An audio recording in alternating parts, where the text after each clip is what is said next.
Welcome back to the new SEC podcast. I'm Hunter Ziesman, joined here by Randall Ledette Jr. We talk game previews, and we got a big one this week. College game day will be there. Number 16, Vanderbilt, playing number 10, Alabama in Tuscaloosa. This is the get-back game from last year. We talked about Alabama beating Georgia, having to play Vanderbilt 2 years in a row. The same story maybe happens. I don't think it'll be as shocking this year if Vanderbilt takes this game like it was last season. Randall, what do you think? Vanderbilt going to win this game? Just like last year? I mean, we'll see. They definitely have a shot. And I think if you were to slap a Texas helmet logo on Vanderbilt stats and their record right now, they probably would be sitting at top 5. I'm going to be honest with you. Right now, Diego Pavia from a quarterback spot last week had, 5-6 touchdowns against Utah State. He's sitting at 4th in the SEC in passing yards, tied for 1st in passing touchdowns. 5-0 on the season. This Vanderbilt team offensively looks really good. Yeah, they're solid. I mean, Diego Pavia is playing great football right now, and he's playing the kind of football that hurts Alabama, that Alabama has been susceptible to. He's running pretty well around the end, designed runs to the outside. He's got 140 plus scramble yards on the season. And what beats Alabama? It's a mobile quarterback and chunk plays. Mobile quarterback and chunk plays. And that's what Vanderbilt's doing well. It's what's worked. Most of Georgia's yardage came on the outside, running the ball, chunk plays. I think that Vanderbilt has a recipe to come into this game. Where they beat Alabama last year, I think, was that a lot of it wasn't necessarily as expected. Now, you know what Vanderbilt's going to do. I think that Alabama now is game planning a little bit more towards that.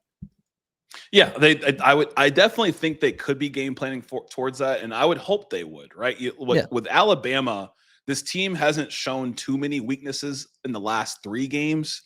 But their one weakness, the number one weakness, is that rushing defense. It's 14th right now in the conference, giving up over, I think 200 something yards a game, or if I'm not mistaken, 122 yards per game rushing defense wise, 642 rushing yards on the season.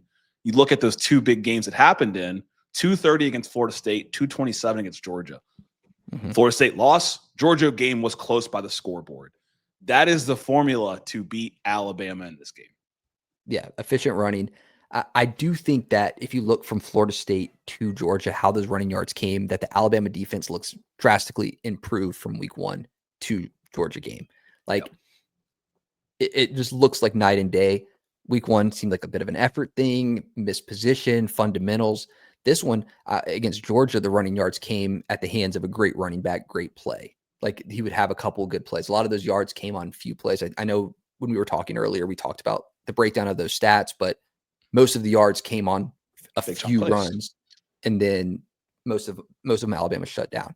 I think that Vanderbilt will be able to score points in this game. I'm not going to say that Alabama's going to shut them out.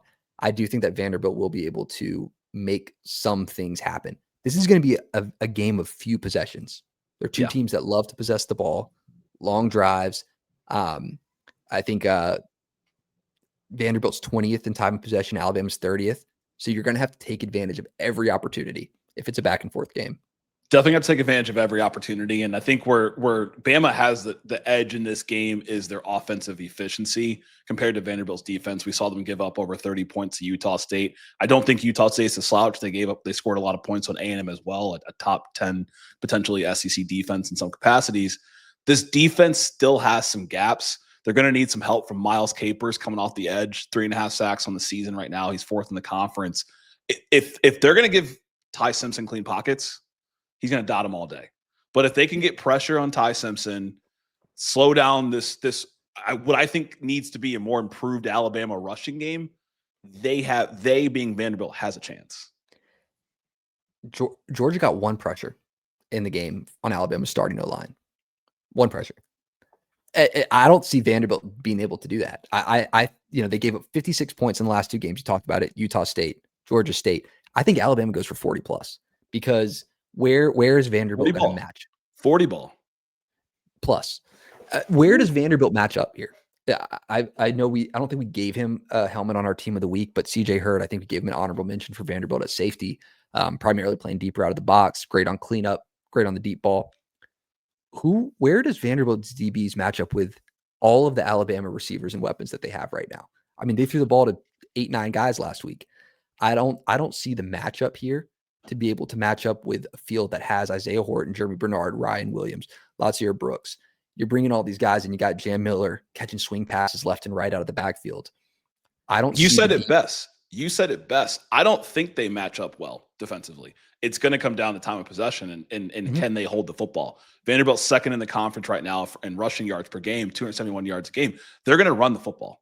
They're going to try to hold the clock. That's their best chance to win. I think it's going to be a high-scoring shootout game, and it's going to come down to this tie, put a full 4 quarters. Yeah. This defense for Vanderbilt can allow that to happen, or based upon what we've seen so far this season. Yeah, it's a game of takeaway. If Alabama can get one takeaway, they win the game. If Vanderbilt can get one takeaway, then all of a sudden this starts looking like Vanderbilt's game. I mean, they're two good teams, like we talked about, time of possession. They're both top 11 in third down conversion percentage. They're able to get themselves into third downs that are manageable to get. We saw the creative play calling with Alabama last week that looked a little bit Vanderbilt-esque in a couple ways of getting the quarterback involved. They got a couple guys involved in some trick plays. I think that Alabama defensively matches up better to Vanderbilt's offense this year than last year. I mean, the linebackers, they're athletic. The safety's athletic enough. They'll match up with Stowers where maybe the DBs don't have to. I like Alabama in this game. I think it's belt to ass, to be honest. And that's not me coming from a biased Alabama fan. I'm looking at what Alabama did against Georgia and where they're at now. I think it looks like a recipe to beat this Vanderbilt team. Yeah, and like I said, I think that where Bama wins this game, if they don't make turnovers, I expect Bama to outscore this team, period. Like, they're third in the SEC right now in passing yards per game, 321, and Vanderbilt's seventh in the SEC in passing yards allowed. The games they've played Power 4-wise are Virginia Tech and South Carolina. The South Carolina game to me is kind of an anomaly with Sellers getting hurt. Impressive performance.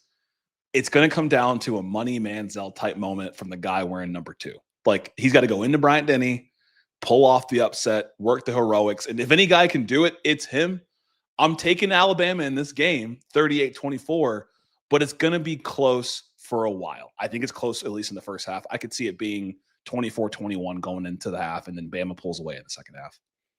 Okay. I mean, we talk a lot about Pavia. He's the media guy, the highlight guy. We talk about him. It's an exciting story. Ty Simpson is probably as close to perfect as you can get in college. 11 TDs. Plies is shouting him out, right? Like, he's probably the second, maybe first or second best quarterback in the SEC right now. You could say Mateer, you could say Ty Simpson. Yeah, really no interceptions. For quarterbacks playing right now with Mateer being out on injury, he is the best quarterback in the SEC. He picks it apart. I mean, Kirby Smart after the game is like, I mean, he said it at halftime too, or after the game, he was like, he just picks you apart. I mean, you can go to a zone, he'll find the spot. You go to man, finds a spot. Like, he finds his guy. It's going to be impossible, I think, to stop him. I'm not sure that there's a drive that comes away where Alabama doesn't score points in this game. 41-20, Alabama. Ooh, okay. You might as well throw that Roll Tide in there. But hey, this is the new SEC podcast. I'm Randall Ledet Jr. We got Hunter Ziesman. We want to know what y'all think. Does Vanderbilt pull the upset here? Are you putting money on Vandy? Does Alabama get their redemption game and win this year? It's at home for them. Let us know what you think. Drop your predictions below. And as always, tune in next time.